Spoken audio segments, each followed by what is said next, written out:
नमस्कार मित्रांनो, महाराष्ट्र शासनाने काही दिवसांपूर्वीच अतिवृष्टी किंवा दुष्काळग्रस्त शेतकऱ्यांना नुकसान भरपाई जाहीर केली आणि त्याचं वाटप सुद्धा केलं आहे।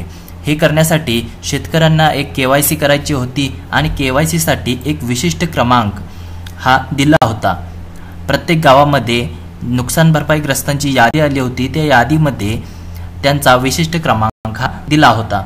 आता आपल्याला आपली नुकसान भरपाई जमा झालेली आहे किंवा नाही, कोणत्या बँकेत जमा झाली, कधी जमा झाली, हे जर चेक करायचं असेल तर या वेबसाईटवर आपण ते चेक करू शकता।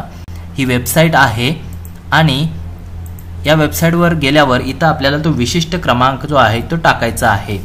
या यादीमधून जो विशिष्ट क्रमांक दिला असेल तुमच्या नावासमोर तो इथे टाकायचा आहे आणि सबमिटवर क्लिक करायचा आहे। सबमिटवर क्लिक केल्यानंतर आपल्याला अशी माहिती असा एक स्टेटस ओपन होईल। याच्यामध्ये तुमचा व्हीके नंबर जो आहे तो दिसेल। हा जो व्हीके नंबर आहे तो दिसेल। अकाउंट होल्डर नेम म्हणजे तुमचं म्हणजे शेतकऱ्याचं नाव येईल।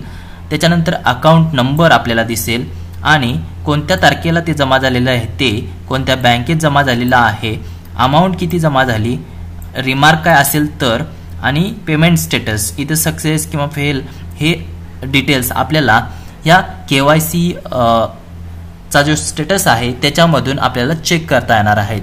त्यामुळे अजून हे आपल्याला काही शंका असतील केवायसी संदर्भात नुकसान भरपाईच्या, तर आपण ह्या वेबसाईटवर जाऊन पेमेंट कुठल्या बँकेत जमा झालेला आहे आणि किती जमा झालेला आहे ते चेक करू शकताय।